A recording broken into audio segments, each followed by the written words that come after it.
It's a bit a difficult one. Yes, Martha. Difficult for me to ask, but I've been thinking now, if we've been dealing with CEDAW provisions and CEDAW articles in Beijing. Yeah. Now, if one is asked to do an assessment of a country's gender equality and women empowerment status, Right. so which one would you rely on heavily? Both are important, but SEDA is certainly is comprehensive, because if you look at Beijing, it has most of the articles that SEDA has covered. But specifically in terms of enforcement, if you look at the Beijing has got a specific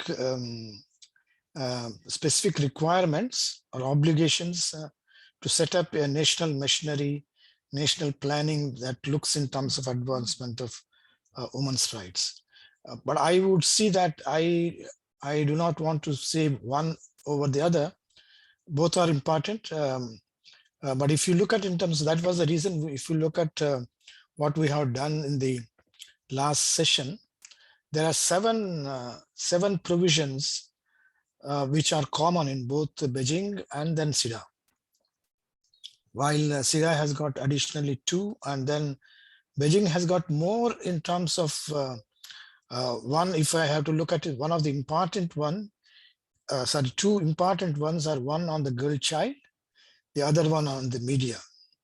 So therefore, if one is more concerned about that, then probably you can look at the other one.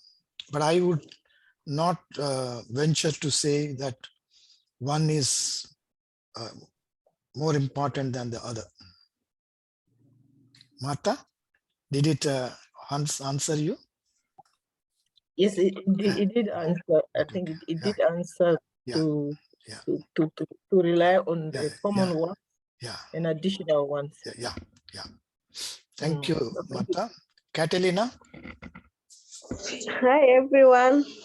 Hi. I'm appreciating these discussions.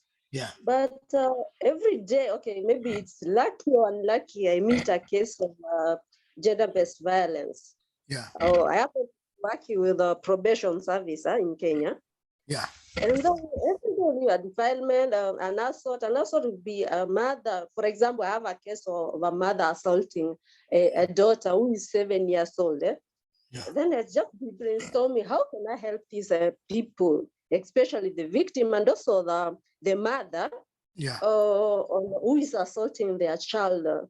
So I'm following on this, try to brainstorm on how to get ways of helping as an individual, because of course I am limited by the protocols of my work, because most of we deal with the offender, this person who is perpetrating the assaulter into the child. So maybe these discussions may be of help to me as an individual and to my colleagues. Okay. Thanks, Catalina. Can anyone from the group would like to respond to Catalina? Can I try, Damo? Yes, Vera, yes. Catalina, I think one of the things that we need to also be aware of is like perpetrators are normally also either victims of trauma that they've also dealt with probably earlier on. So I think one of the things that you could do for the perpetrators that you are also supposed to be arresting or taking through the legal process is also ensure that they get the necessary help, because for a person to assault the daughter actually means this person is is projecting their frustrations on the daughter. So probably getting to the root cause of what makes this person do this also could also help, even if this person has to go through the legal process. I normally say, even if they go through the legal process, they also need help because they are probably suffering from something also. Okay, thank you. Yeah, thank you, Vera. Catalina, are you satisfied with the response? Okay, yes, maybe we'll need a lot of support because even in yeah, our office, yeah, we yeah. usually do a press conference on how to help this offender yeah, who we are supposed to be yeah, punishing. yeah. But being community workers, it's like we say we bring the court to the Yeah, community and the community to the court. yeah, So we'll be looking for a lot of support, and maybe those yeah, who are working in the communities and the CBOs yeah, will be of help to us. yeah, yeah. Oh, thank you. Yeah. Thank you, Catalina. Yeah, I think how do you bring these two institutions together? The community where the violations take place and the legal institutions which are expected to protect the women and girls from violence. Thank you very much. So let's move on to our today's discussion. I just want you to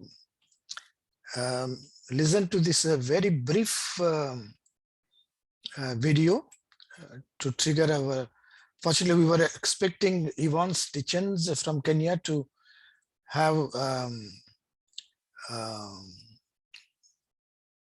to tell us about this topic, but unfortunately he is not well and he is not able to come, but we will go ahead with our discussion. Just please listen to this video. It's very short. مش معقول. ازيك حبيب قلبي تيتا؟ ازيك يا ماما؟ عامله ايه؟ اخبارك ايه؟ الاكل يجنن حبيبتي. شكرا. عندك يا امي ماشي وانا بشيل معاك اهو.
Okay.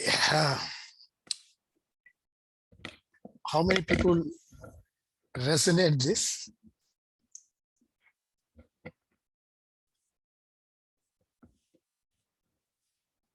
Hello?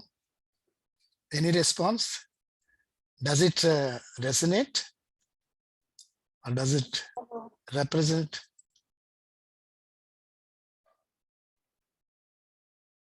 It does. Yeah. Yes, Mary, please go ahead. Vera, Mary, Vera? For me, it doesn't, because I don't think I have ever seen that happening in my household. Okay. And even though I'm trying to bring up my two boys to ensure that after they've eaten, they, like they're able to take their plates to the kitchen, tidy up for themselves. But growing up, the best I ever saw my father do was probably if he wanted to make his own meal, like a specialty that maybe he had learned from another country, then he'd go to the kitchen and do it. But other times, we'd all be left, plus my mom to do it. So it doesn't really resonate. Okay. Yeah. Thank you, Vera. Helena and Tamara. Helena?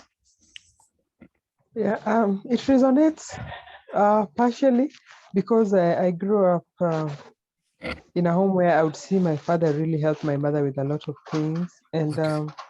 I also saw it for a while in my marriage. Yeah. My ex-husband was very active in, some areas. And now the kids growing up, Yeah. I'd have had my eldest son sometimes hold my hand when I'm, getting up from the seat or Okay. pick something for me. Yeah. Or I arrive home and, they run down and say, Mama, let's carry for you the luggage. Okay. So I think what I want to say is that Yeah. children really emulate us, and Yeah. the male participation Yeah. in the community really helps in bringing up the children responsibly. Yeah. Yes. Thank you, Helena. Yeah, where are you from, Helena? Kenya. Thank you for sharing that. I think, yeah. Thank you. Tamara?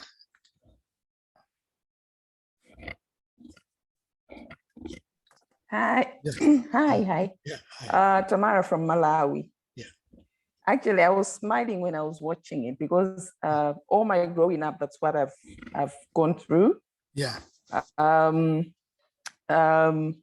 grew up in a home where my father would not share in any role what is happening around the home. Yeah.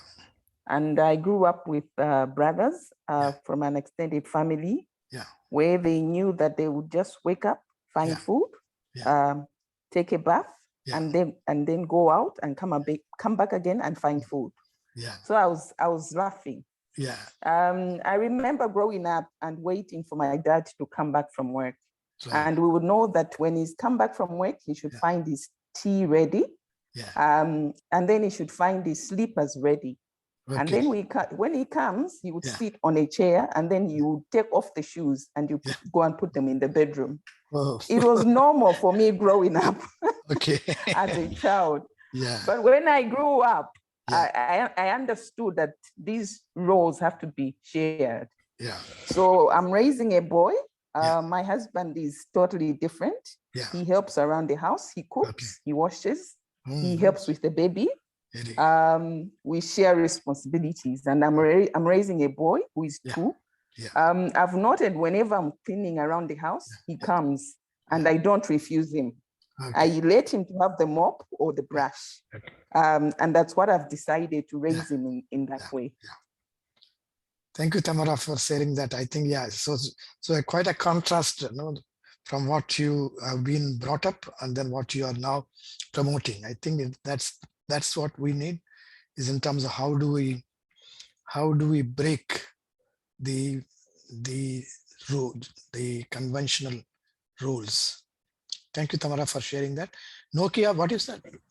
Is your name Nokia? What is that? Nokia G10? Can you? It's me, Sister Cynthia. What's your name? Sister Cynthia from Botswana. Okay, Cynthia. Yes. Yeah. Sorry, I'm also doing another online course, so the meetings are at the same time. Okay. So I'm trying to get what I can. Okay. I got a little bit of the clip because I joined late. I'm just coming in. I smiled. Yeah. My parents both were teachers. My late father was a teacher, my mother a teacher. And I grew up in a household filled with children, both my mother's children and stubborn children in the community who are sent to SAR to be brought up properly. Yeah. Rights and privileges was the same, male or female. Yeah. Chores, we used to call it morning duty. Yeah. Every Sunday, a roster goes up in a small space in the sitting room. The name of each child is there: kitchen, toilet, parlor, bedroom, front yard, backyard, fetching of water. The younger ones washed plates. So I grew up in a household where children were treated the same, bearing in mind again that some were not biological, and the rights and the privileges were the same. Yeah. So it made me grow up questioning when a boy is favored over a girl or a girl is favored over a boy, because for me it was unusual. Yeah. And that is why I challenge my siblings who are married. Please teach your children that they are children in the house, loved, cherished, and nurtured the same way. No preferences. If we had it, even though we're in a culture that is patriarchalistic, the male child grows up respecting his sister or the female, so that these structures that are so difficult to break, already you have that attitude of equality. Yes, sometimes you hide to do it because your friends will laugh at you, but still, if push comes to shove, a male child who is brought up in an atmosphere of equality and respect will be very slow to make choices that will hurt the female children in any environment. So the home is very important. So as we struggle with society, I'm a big advocate of the home being the beginning. Let us catch them young again. That's my own. Thank you. Thank you, Cynthia. Yeah, I think I think time and again, I think we have been reinforced, reminded that the home, the household is the core where the change can begin. Selitso? Yes, thank you and good afternoon from me. This is Selitso from Botswana. I think I can really connect with what the last speaker has said. I come from a family that was female-headed. You know, I was raised by a single parent, being a mother. And then my grandmother was also widowed. She got widowed at a very early age.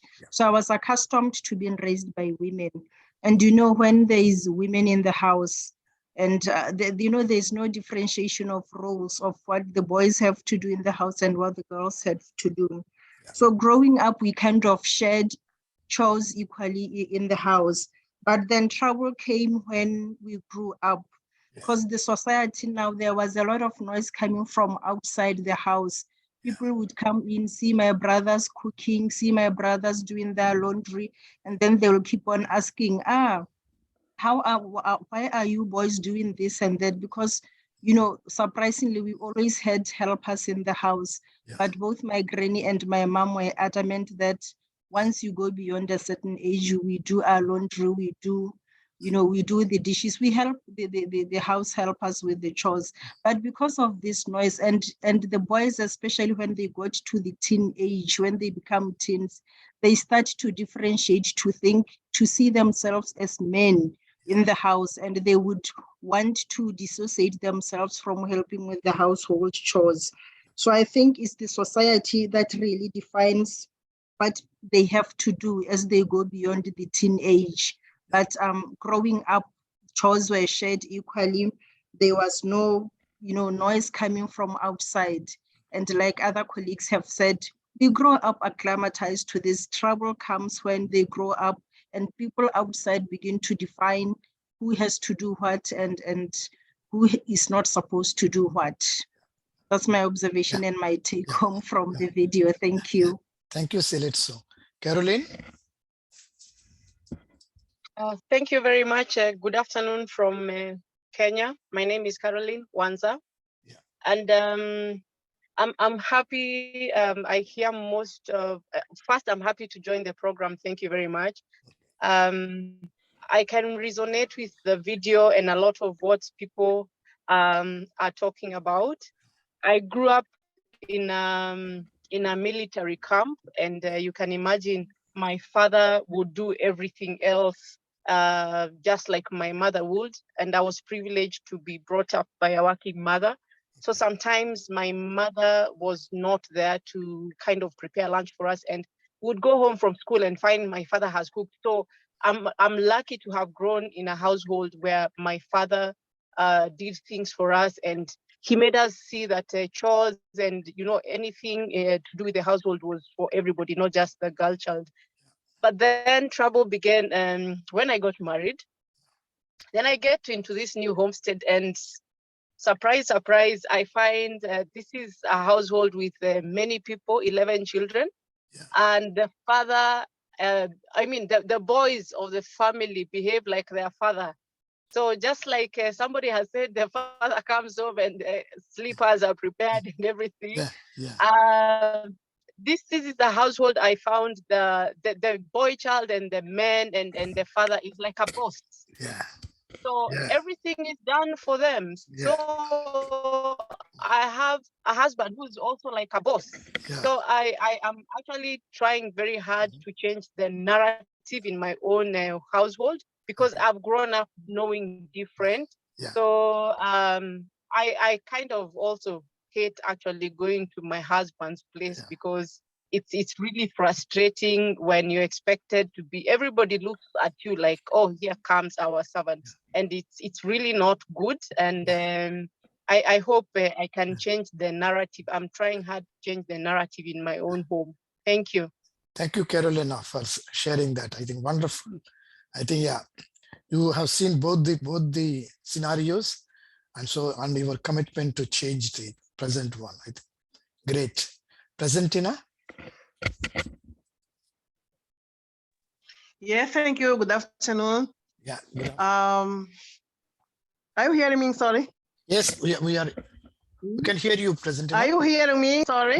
Yes, we can hear you. Oh my God. Yes, we can hear you, Presentina. Yeah. Go ahead. Yeah, thank you. Thank you. I grown up with my mother and my brothers and sisters, and she used to teach all of us to do the work at home. Even my brothers, all of them, we are 6. I'm the third one and the first woman, but all the oldest, they knew doing all the work at home. Even now, when we are in common ceremonies, where each of us is there with his or her family, it's normal to see my brothers working, helping to put food or to pick up the plates, giving people water to clean them, to wash their hands. You know, they normally do everything that we do at home. That woman do everything. They help. For them, it's normal. In my marriage, I'm lucky because my husband likes working at home. Okay. My children, when they were younger, they used to say, Daddy works too much at home because he likes eating.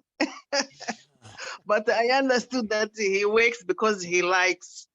But sometimes I see when we are with the other, for example, friends of him, with their family in our plot, for example, in our farm. Sometimes I understand that he works less than at home. Okay. And I can't complain because he's a person that he cannot starve him because he's waiting someone to cook or to put plates on the table or something like that. Okay. Thank you. Thank you, Presentina. I'm sorry, I want to say that my mother taught all of us the work, but she did not say. Sorry? So go ahead, Presentina. Yes, I just wanted to finish something. I want to say that my mother taught all of us to work at home.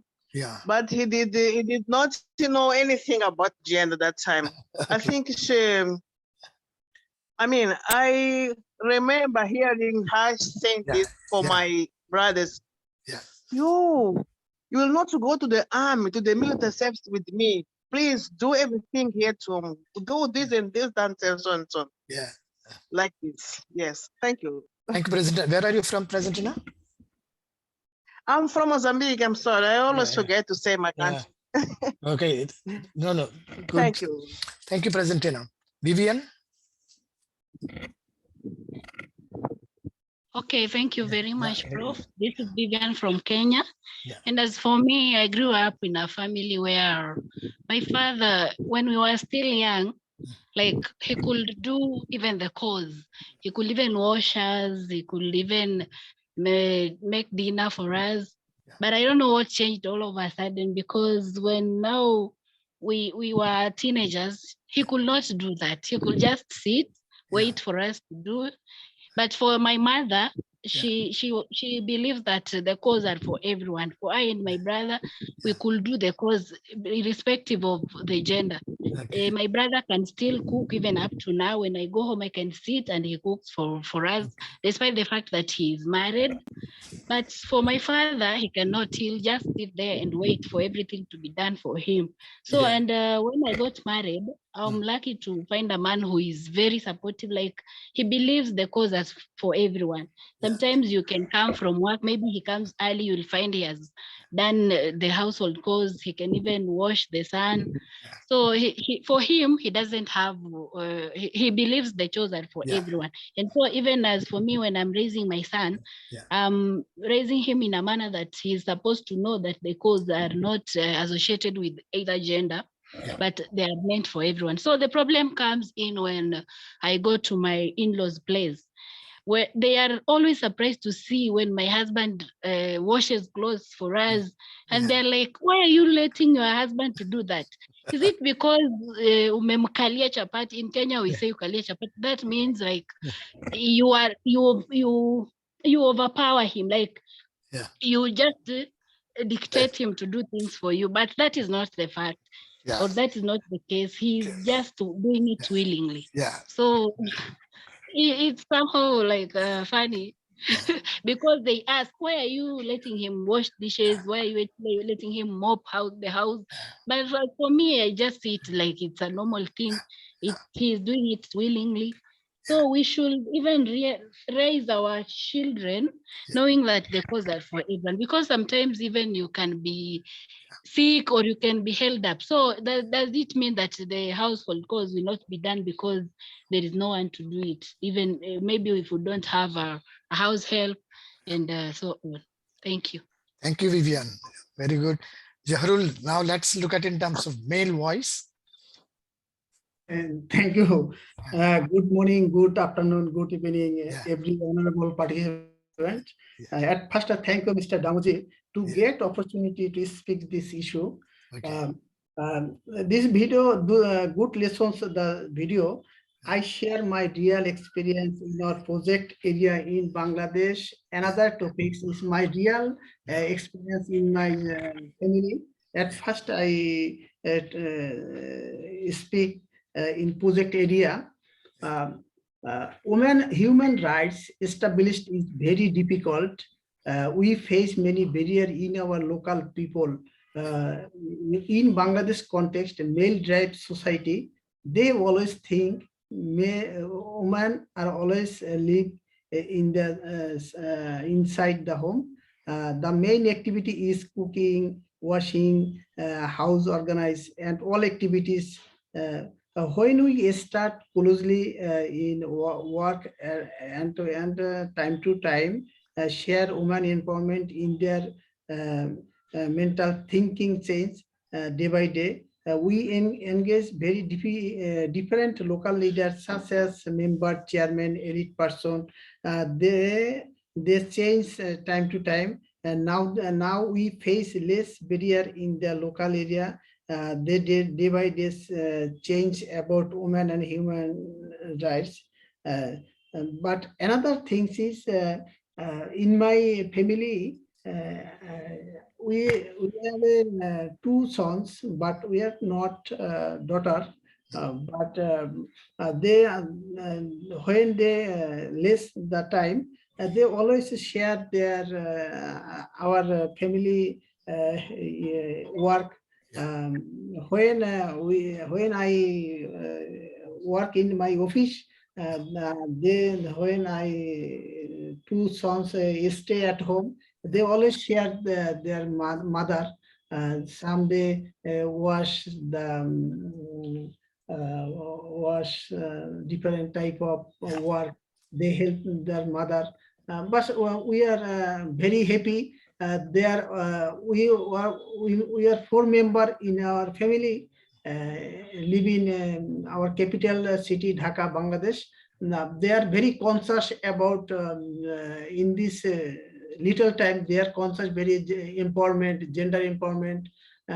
But we are very happy. But our all member in the CMES family, they are very conscious because we always time to time share gender empowerment, gender equality, but we are very happy in CMES Bangladesh. Thank you, Mr. Damoji. Thank you, Jaharul. I think, Natalia, can you please wait? I think let's get into the discussion, and I would like you to start with the discussion that we have for today. I think Dorothy was also there. I will just share the screen. It is there with you. Hi, good afternoon, everyone. I'm Natalia Williams from Mozambique. Yeah. Regarding the video that we just saw, I would like to say that I was raised with a single mom, and I've been experienced different behavior between my mom's parents and my dad's parents. Okay. I've noticed that my dad's parents, my dad's family, they used to sit and wait for women to do all the work for them. Yeah. But on my mother's side, all the men and women, they would share and doing all the work together, washing the clothing, washing the dishes, do everything that a woman, they was supposed to do. So my mother's parents, when they raised their children, I think they forgot to give the same knowledge to their children, because what I have noticed is that my son, when he goes to their houses or spend a holiday or a weekend, he does what I taught him to do at home, like helping and do everything. Doesn't matter if he's a man, but he should do the washing, the cleaning, everything. And when they see him doing such work, they would praise him. They call me and say, Natalia, your son, he's such a humble boy. He helps. Even when you start doing something, he come and say, I can do this. But my children, he can't do it. But this is because they don't teach them when they're young. So we need to teach the children. We need to teach them while they're still young. So this was my contribution for that. Thank you. Thank you, Natalia. I think we need to teach them. Children need to be socialized right from the childhood about equality. Let's. I will share the screen. Please see. I think we have now responded to the video, but let's focus more in terms of should spouses share between them the domestic chores. Let's look at in terms how do you decode inequality in household work. Did you talk about division of domestic chores? What does this sharing mean? I think what I would look at is in terms of how do we decode the inequality in domestic core? What does this sharing mean in relationship? What dilemmas you have and what do you propose to deal with? I think let us focus on these 4 questions, and some of the things I think you have been starting. Probably I think we need to look at as action, how do we deal? So let's keep these 4 areas. 1, how do we decode inequality in the household? What does that sharing mean in relationship between wife and husband? What dilemmas we have and what do you propose to do it? So I stop the screen and then I would like people to respond. I would like more in terms of the members in the group. I think we did not hear the voices of men. How do you look at, because I think the sharing responsibility is between men and women. What do I see? Abraham is one from the names that I know here. Can you share about any male member? I mean, how do you look at it? How do you decode the inequality in a household work? What meaning does sharing have in the relationship? What dilemmas and what do you propose to do it? Can I request Abraham to share? Yes, Prof. Yes, Abraham. Yeah. Can you please share? And I would like to listen from male voice. Where are you from?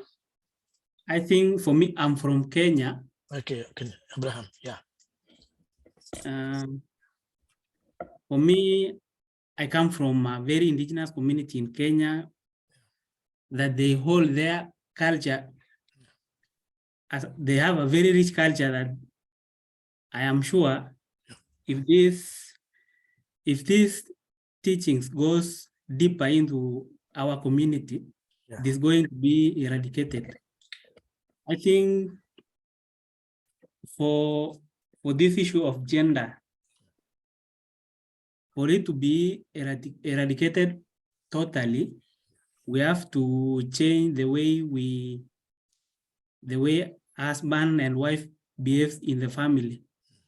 Because most of the families in our community, you find that there is a specific cause for the lady and for the man.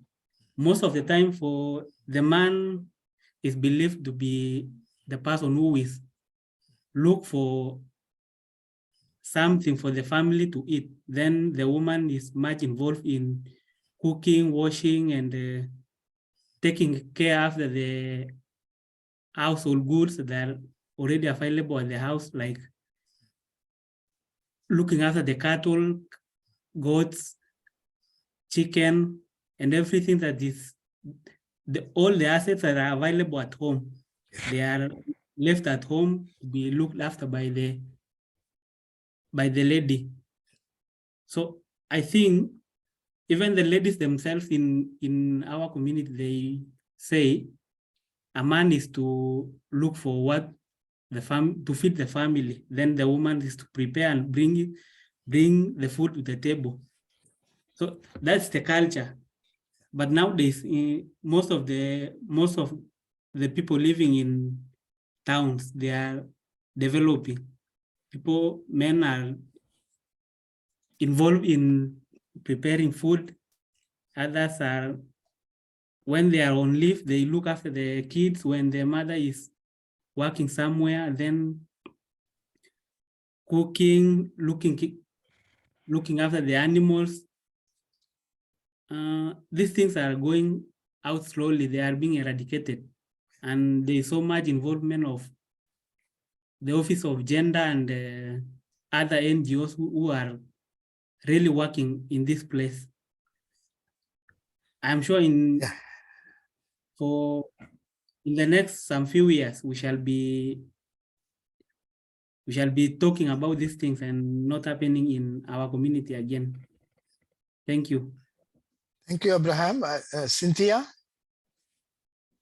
So we know that there is, I think we need to look at, there are both the situations exist. There is gender equal or shared responsibility in the households in most of our families, but there are also in terms of, it's also contextual, it's conditional. It happens within ourselves, but when you go out, then you are dictated by the culture, by the societal norms. And so both situations exist. Let's look at in terms of how do we move forward. Cynthia? How do you see? Yes, I would want to. Yeah. Yes, Cynthia, please go ahead. Yes, Cynthia from Botswana. Oh, yeah. What I would want to share briefly is there is nothing wrong with division of labor in a home. Yeah. I grew up in a home where chores were shared equally among the children. The same brothers have grown. My elder brother has imbibed society's way of thinking. He comes from work, the wife comes from work. Even if he comes before her, he sits in the parlor, puts his leg on the table, read newspaper, and when the wife comes in from work, he barks, "Where is my food?" He grew up in the same household with me, but he had allowed society to dictate Meanwhile, he could share. I believe in division of labor. My youngest brother recently married. The wife is working. He's like self-employed. He even takes care of their baby girl. She's about 3 months better than the wife, because he has seen that it is important for this child to be taken care of when the mother is not around. It doesn't diminish the respect the wife has for him. Rather, even his mother-in-law is like, and is thanking my mother, because it could have been the other way around. She comes from work tired, the baby is either messed up or and all that. So for me, sharing of chores empowers both parties. I like the word you use, context and certain situations. A man who prepares food for his family because he's earlier from work, it doesn't diminish who he is, because he's the one who has come early. That understanding between husband and wife. I saw my father, even when he had gone blind, sit at the veranda, uses his hand, plucks vegetable for an old woman, because the two were growing old, were no longer there. A visitor came and observed it. He fills it, plucks the vegetable, washes it with a bowl, because this is something that an understanding that has gone for more than 40 years of marriage, of helping each other. So when I talk about equality, I also talk about health. Unless two agree, they cannot work together. I'm talking about companions on a journey. I'm talking about collaboration, not competition. And if we can understand it from that angle, yes, there are times when the woman plays the role of a housekeeper. She takes care of the home, the resources. When situation arises, the area that I call it inequality is when the man behaves in a certain way as a matter of right, even when situations around him says, no, you can do A, B, C, D.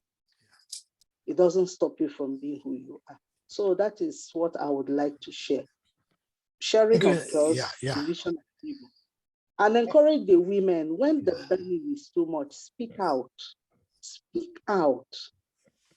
Frustration comes in, anger sets in, conflict arises. Don't mind your in-laws. Train your children the way you were trained, because in old age, you're the one who will benefit. So that's my own this thing.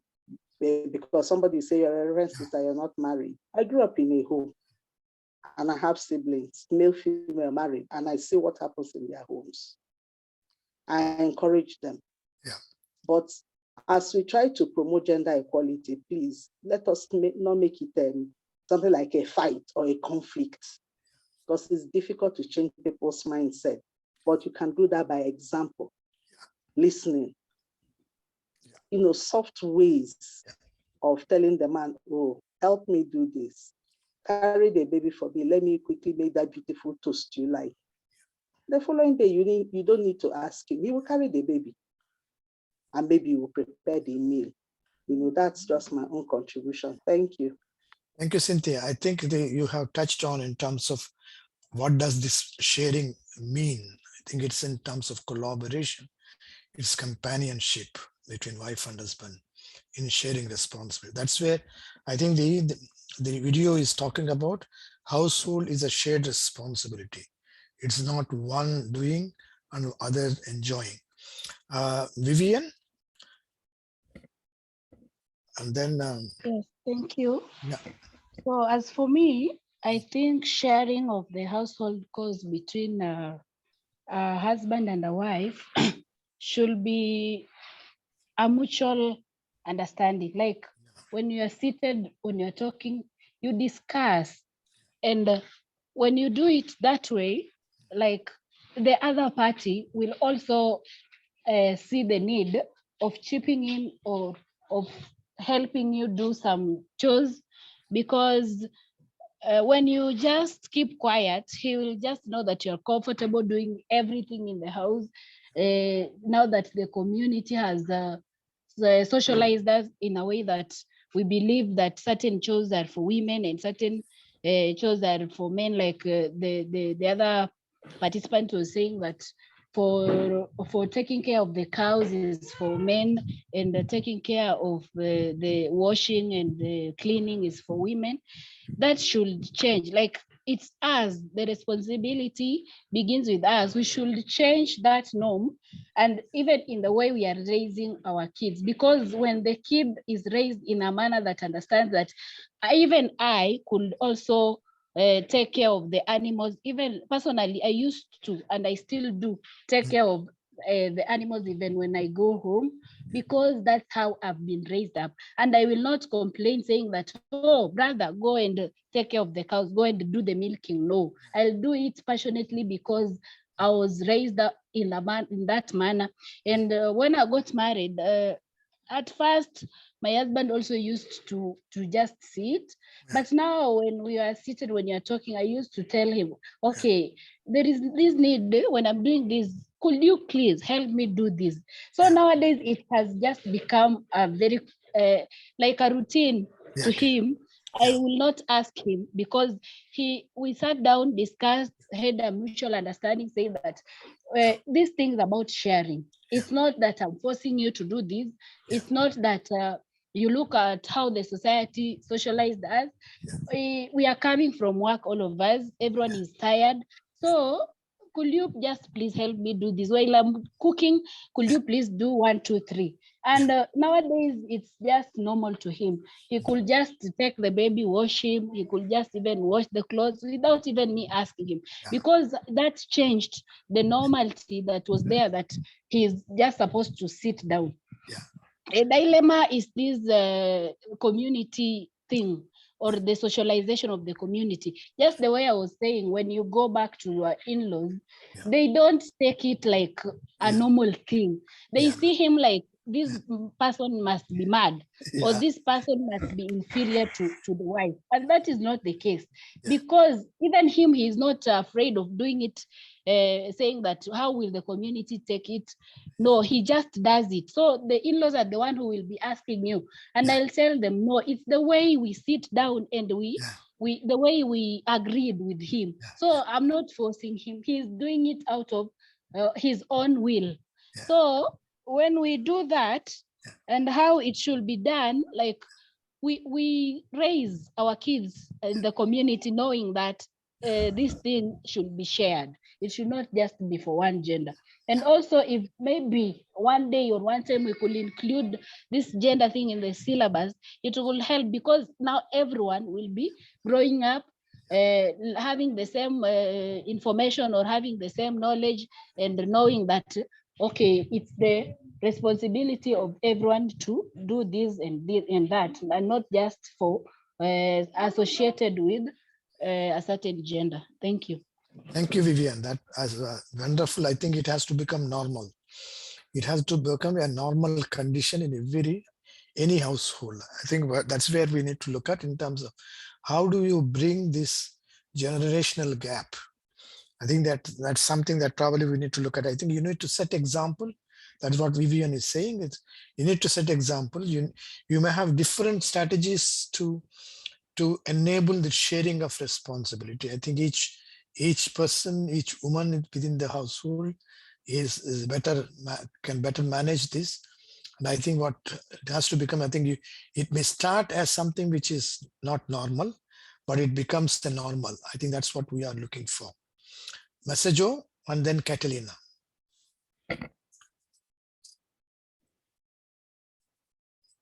Messaggio.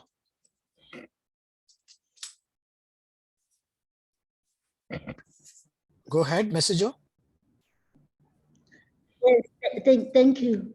I think I really wanted, I think Vivian has taken a lot of what I wanted to say, because I wanted to say that, it's not like when we are talking about sharing of responsibilities, we are just looking at what women are doing, to say that men should also be doing the same thing. We are looking at it from both sides.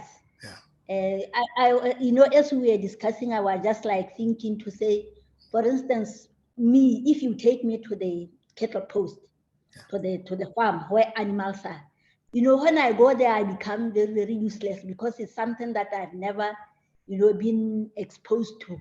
I can really hardly help in most of the things that are happening there. But it's not that, I can't learn. It's just that because I was never really exposed to that, kind of work. And I think maybe it's also one of the things that, makes you to appreciate why sometimes people become resistant because, they were just brought up to think that, that is something that they cannot do, and they were never exposed to it at an earlier stage. And once they are grown up, it becomes very, very difficult, for you to be able to switch them so that they can look at it in a balanced way. I would say that, like, also in my case, when I was bringing up my children, I was a little bit, conscious of that, and therefore I always try to make them, do work equally in the house.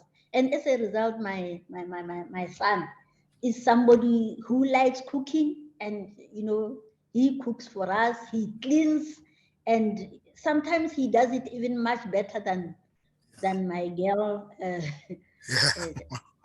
child. And she also has my daughter has recently had a child, and we were, like, last weekend we were at the shops and we were buying some toys for the children, and I was like telling her that, the way the kind of toys you should expose the child to a variety of toys, not just not to think that there are some toys that are meant for boys and those that are meant for girls, so that you expose her and she can be able to explore the world without any restrictions, and she grows up like that. Thank you. Thank you, Mr. Joe. Catalina? Okay, thank you. In addition to what my colleagues have said about the socialization and the upbringing of the girl and the boys, in Kenya, there is this curriculum, CBC, competence-based curriculum. It's unfortunate most of our populations are against it, but it's interesting to note that it is bringing this gap of boys and girls in the chores. It's interesting to find the boys, young boys walking in the streets knitting. That is a skill that was attributed to girls. But if we could embrace it and take it positive and maybe look at what could be reformed in it, it could help in Kenya in bringing this equality in chores in future for these young boys and girls. Yes, thank you, Catalina, for that powerful message. And let's, Natalia.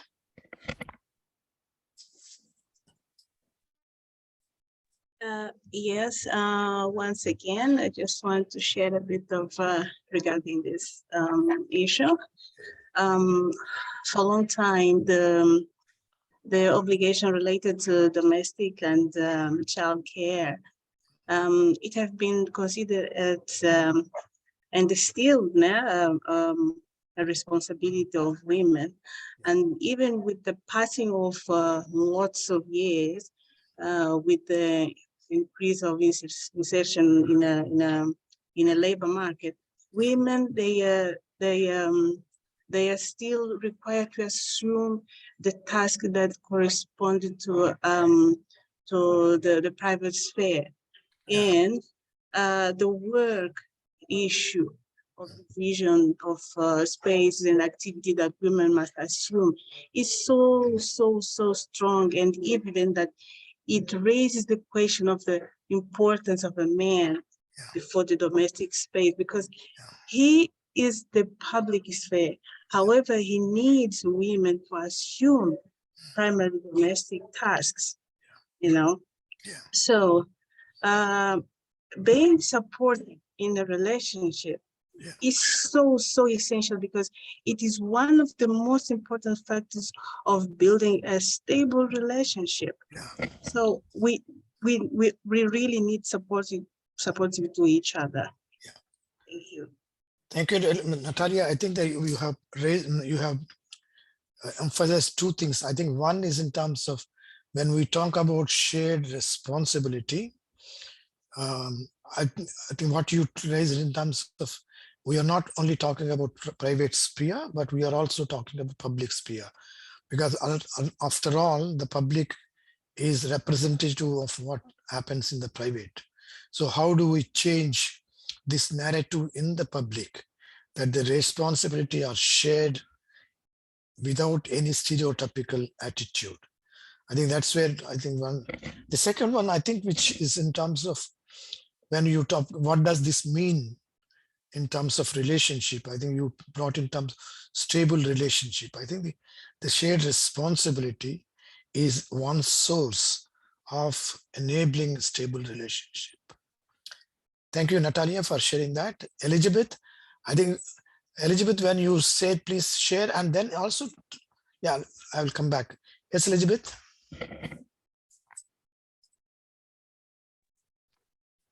Oh, thank you so much, Damo, for this opportunity. I've been up and down, but I'm getting in the session, yeah? Okay. I'm working, yeah? So I think in my thinking, shared responsibility within the household is very key. Yeah. But now you tend to realize that maybe we have two setups in a country. We have rural places and we have urban places. Yeah. So you find that most of the time in the rural places, the sharing of the task will be very, very hard, because most of the men, they can't really, they will not do anything to do with maybe cooking, washing utensils. The stereotypes are so much culminated in the rural areas compared to urban, because in the urban you find that maybe we have someone and a spouse, they all leave in the morning for work. When they come back in the evening, they have to start from a level ground. Like, if I'm the wife, I'm supposed to cook. So am I going to cook when my husband is sitting? Yes, we have these cultural practices and everything that you should respect a man should not, you should submit. But most of these stereotypes most of them are outdated. You have to find that we will have to share responsibilities. We will have to assist me, maybe wash the utensils or I cook, or wash the kid while I cook, because it's a matter of discussion and agreement between you as couples, but not like putting it like a must or you have to do this. So it's a matter of mutual agreement between the two of you. But you find that we need a lot of awareness and education for this, because everyone is human and human rights are supposed to be cutting across all men and women. Thank you. Thank you, Elizabeth. Where are you from, Elizabeth? I'm Elizabeth from Kenya. Kenya. Elizabeth, can you please one more thing, because I read your chat. So can you say in terms of, you said that we could not do anything. What were the obstacles, or what made you not to act on them? You find that we have so many obstacles when it comes to that setup, especially the marriage setup. Can you be a little louder, please? Oh, you can hear me? Yeah, no, yeah, you can, yeah. Little, yeah. Then when it comes to the obstacles, you find that the upbringing, the way we've been brought up, and the way our parents have maybe brought us and the way they were behaving, you find that your daddy was just going to work, coming, providing the money for buying the food, but the mother was the one doing everything at home.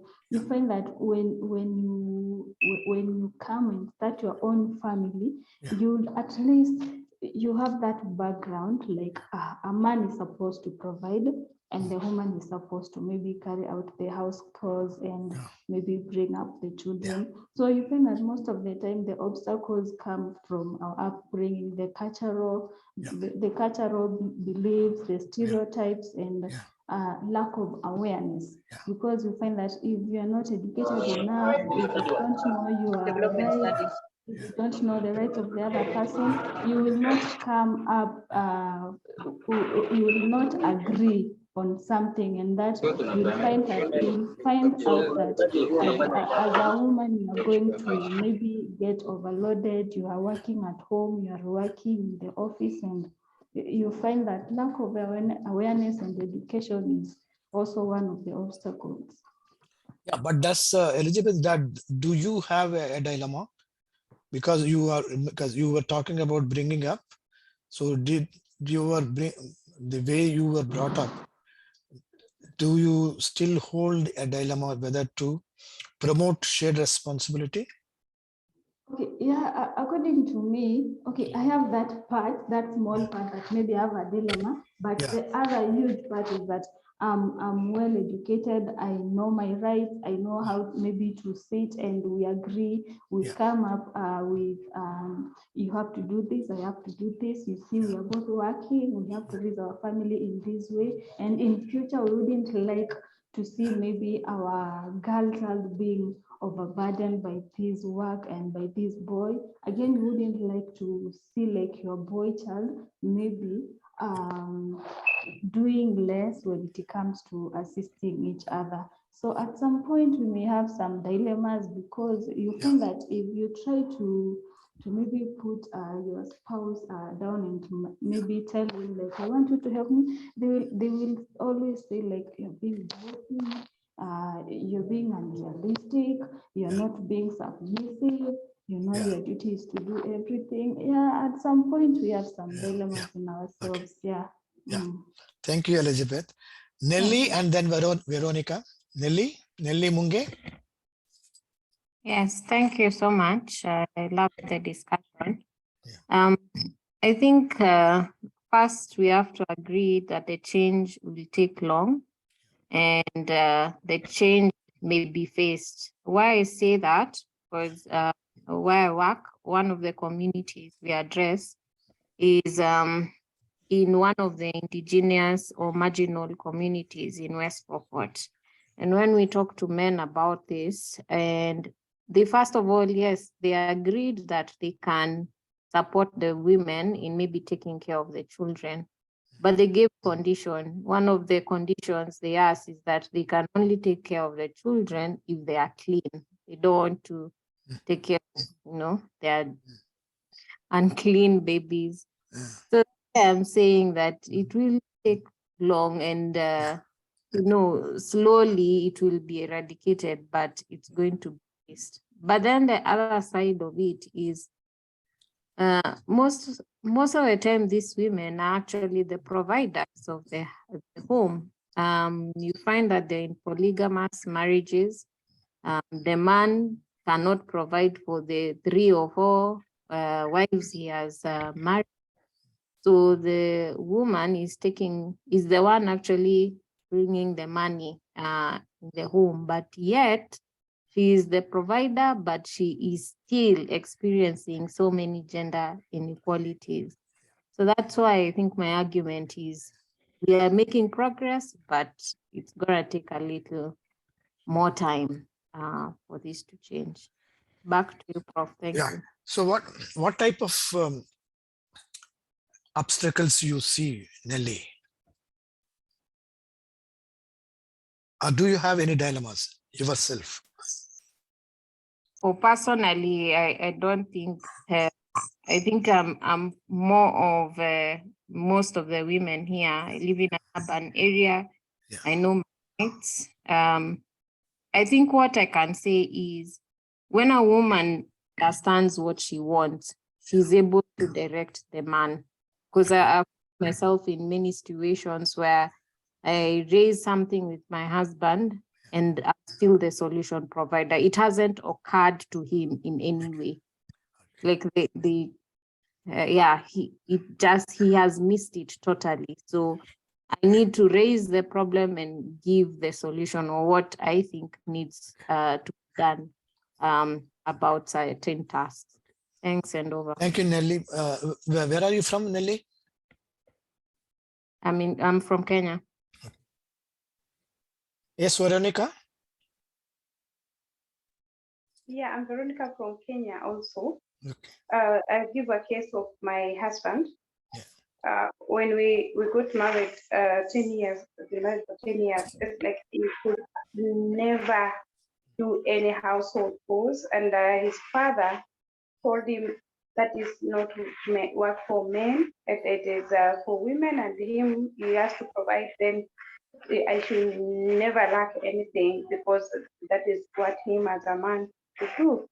Then over the years, it's like I would be tired and I'm like, I need his help. And the much he can do is like, if you feel you're tired, to get a house help because I'm not doing it. Yeah. So down the line, he lost his job. I had to get a job and I work in Kakuma refugee camp. Now he stays back in Nairobi, and this is a Nairobian born in Nairobi, but I was even telling him, like, I thought Nairobians are modern men and they know that they share responsibilities, but it's because of the way he had been socialized by his father. So now he is in Nairobi and he lost his job and I got a job. Now he stays with the children and he cooks for them. He takes good care of them as he runs his small business. And now I'm in Kakuma, I'm working. So because of situation, he's changing slowly, just as the previous colleague said, is slowly changing, because when I'm back home, you again go back to sitting and I do everything, but at least I would say like I cook today and all that. So it is changing, but actually slowly. And the issue is the socialization, both on him and myself, because for me, also I grew up in a family where we were taught that men don't, I never saw my brother anything and it was only us. So I knew it all, the housework for women. But over time, and I want the man to help, but also I don't have that to feel, because there's something in me that tells me that is my role. Yeah. Thank you, Veronica. Let's listen from the men, what dilemmas you have. Apart from Abraham, are there any other men in the group who can share, please? I'm sure that because we are all coming from the same, what dilemmas do you have as men in terms of sharing responsibility?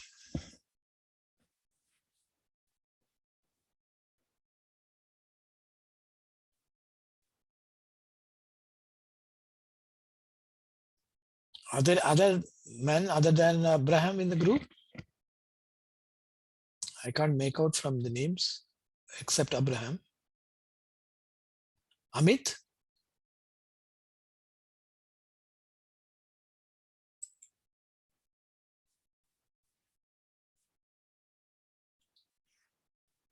Amit?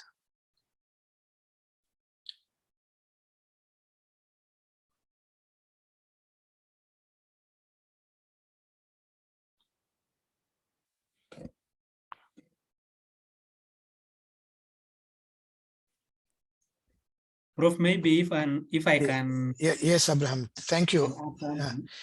Can you share what your dilemmas? I'm not talking about others, but yourself. Okay, maybe I will talk about my experience when I visit Nairobi and when I come back at home. Yeah, yeah. Then to see how men behave. Yeah. I think in Nairobi, you will see men, they are modern men. Then when this time of holidays, when they come back at their rural homes, they are really connected to their culture. Yeah. Either they forget that they are still the same men who are the modern men in Nairobi, who they do everything that is in a house. So I think that's the major dilemma. They have a fear that when they show up the behavior in Nairobi, and when they show the behavior for Nairobi when they are at home, their rural homes, they say that they are the men who are now eroding the culture, and they will be associated with the community will decide to sideline them from the major activities happening at the villages. So that's the big dilemma within men in my community. So what you are saying, Abraham, is in terms of if it is not within their community, or where there is an unfamiliar situation, then people are more open, more willing to share. But when they go back to their community or to your village, there is a fear in terms of how do the other members see. So that's the dilemma in terms of how do I, what is that I would receive? How would the others treat me? I think that's the dilemma when back home. Thank you, Abraham, for sharing that. Yeah. Thank you very much. Is there any other man in the group who would volunteer? Because like Abraham, thank you very much for volunteering that. Because my only concern is why are men silent in the group?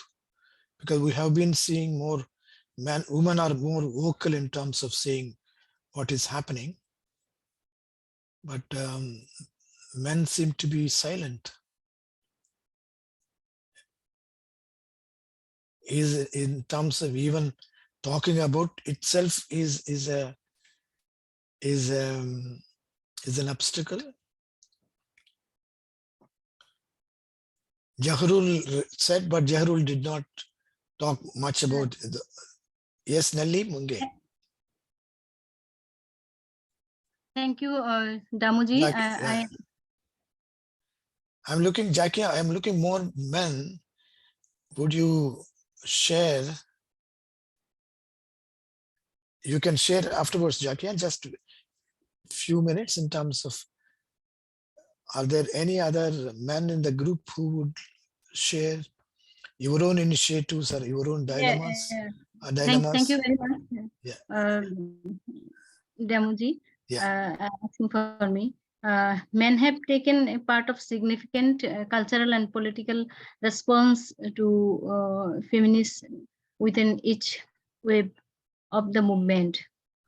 This includes seeking to establish equal opportunity for women in a range of social relations, generally done through strategy leveraging of male privilege. No, In addition, women's rights defenders face specific obstacle when they challenge patriarchal value, sexist stereotypes, and traditional. Okay. Thank you, Jackie.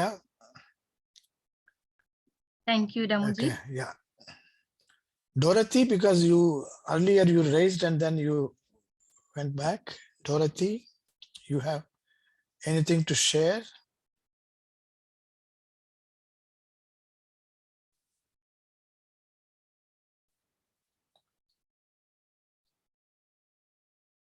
Okay, let's move forward, because you have said in terms of what is that we can do? What do you propose to do it? I think many of us have said it has to start from the house. And so therefore there should be a socialization that we consciously facilitate so that the sharing of responsibility, gender equality is practiced in all the households right from the childhood. Are there any other thing that you would like to deal with, particularly in terms of the dilemmas that you have yourself, either as woman, because that is what I think Elizabeth was sharing about. And how do we deal with our own dilemmas? Or men, either it is men or women, how do we deal with our own dilemmas?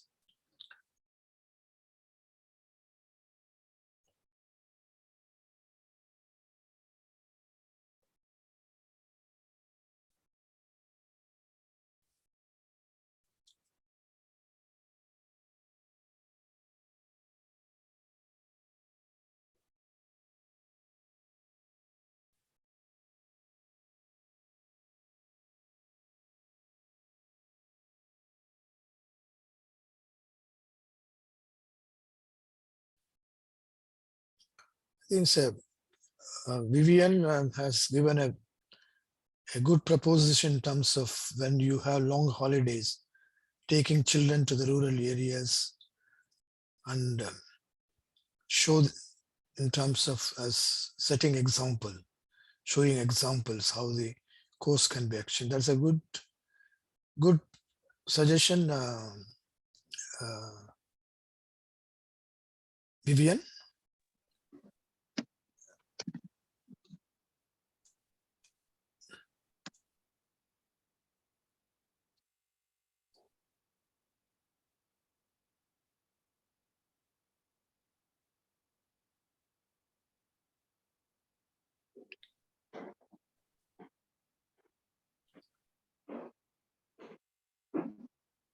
What more can be done? Yeah, let's look at Catalina and Jessica.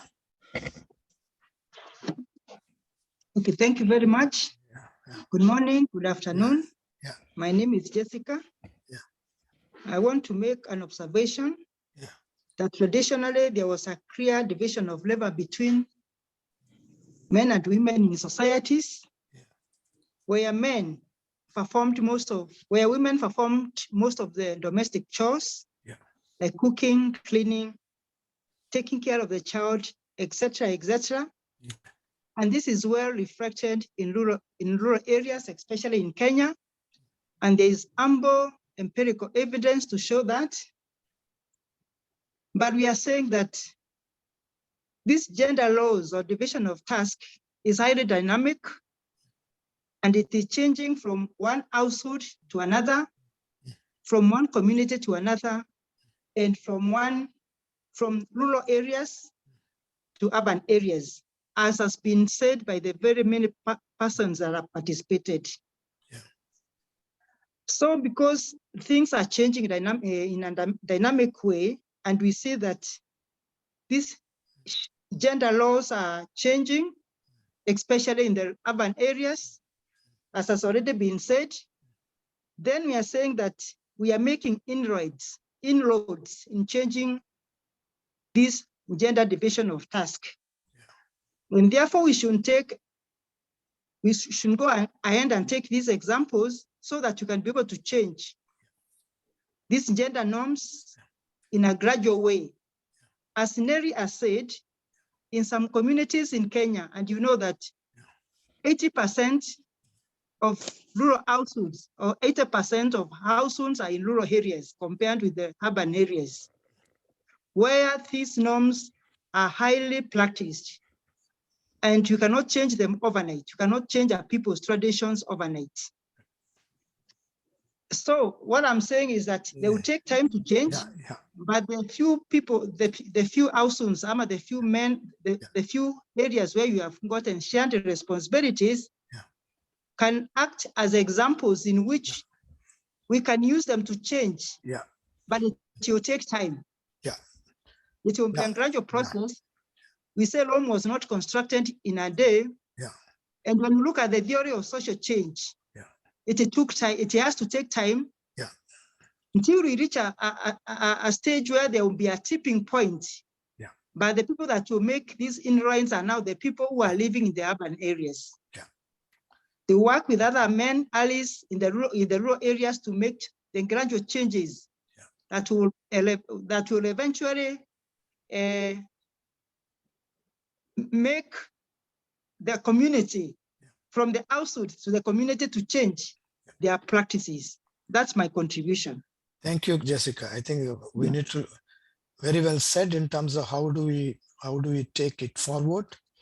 I think certainly we are not looking at the change overnight, but does it start? I think that's where we are looking. Does it start? That is, does it increase over a period of time? I think you have said in terms of how do we build allies in this.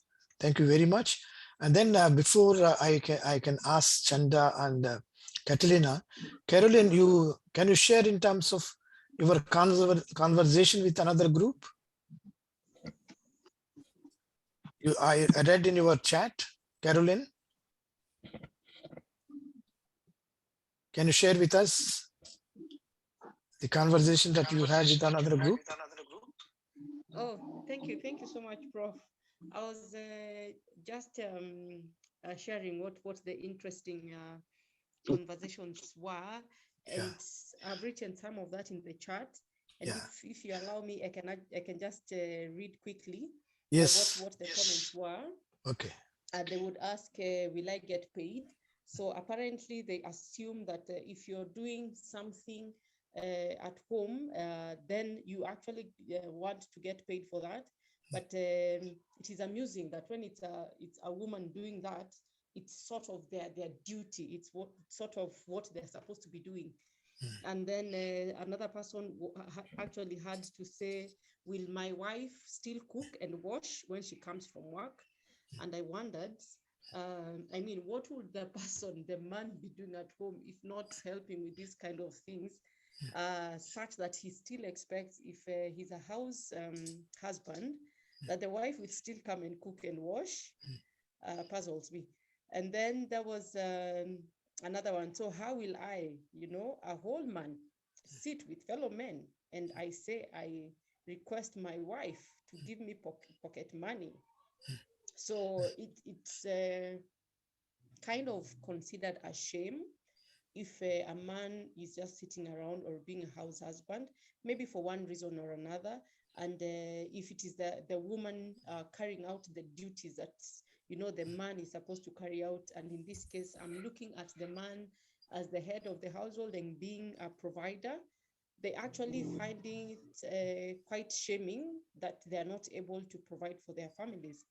And then the most hilarious one was, what will my father think of me?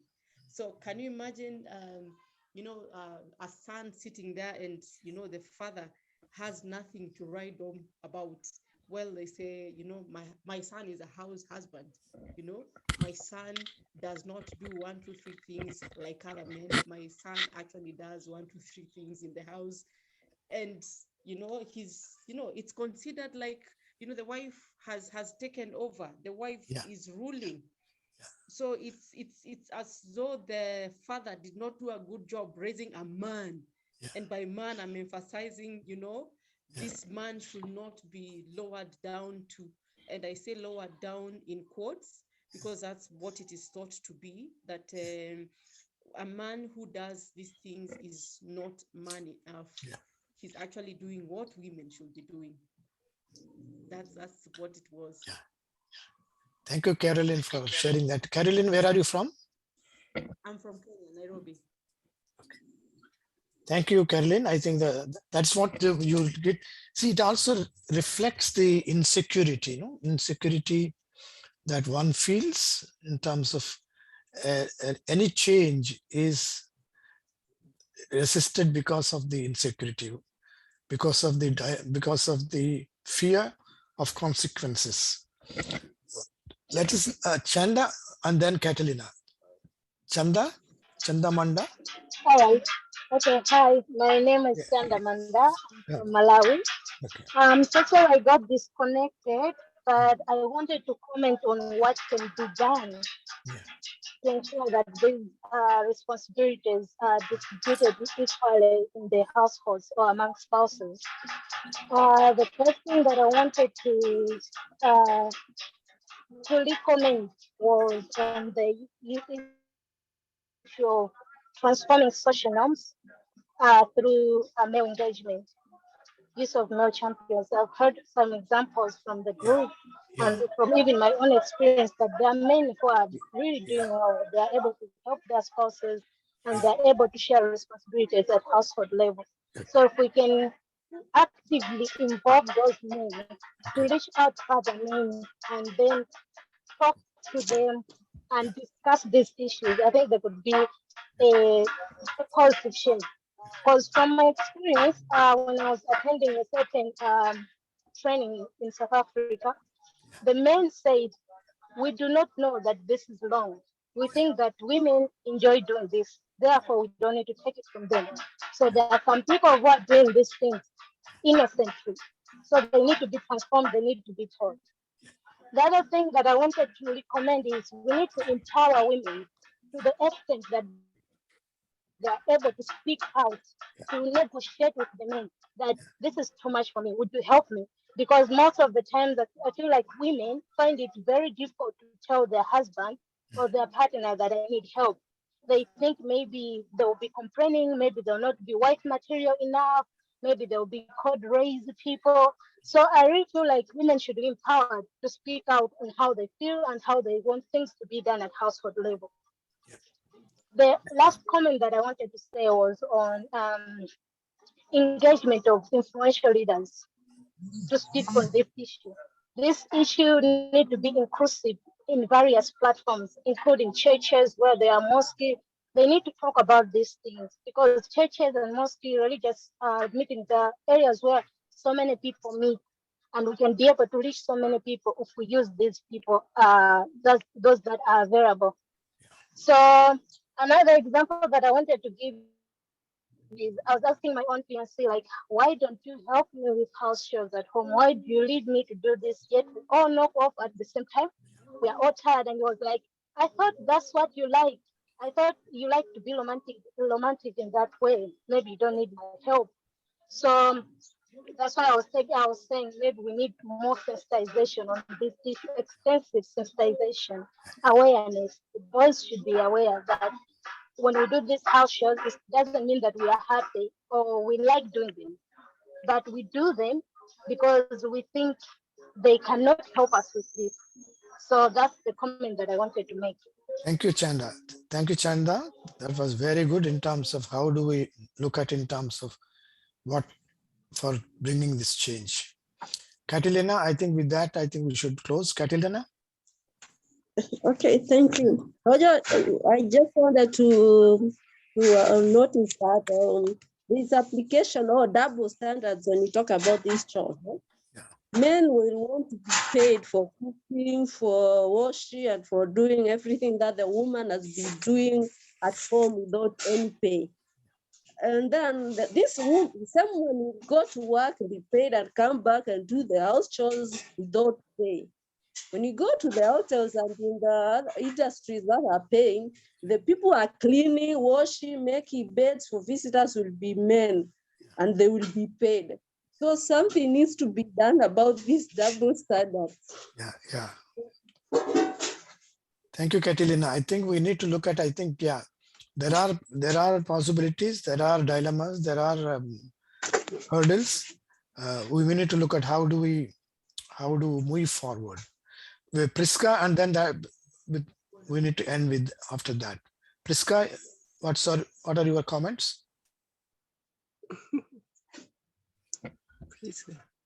Priska, do you have any comments?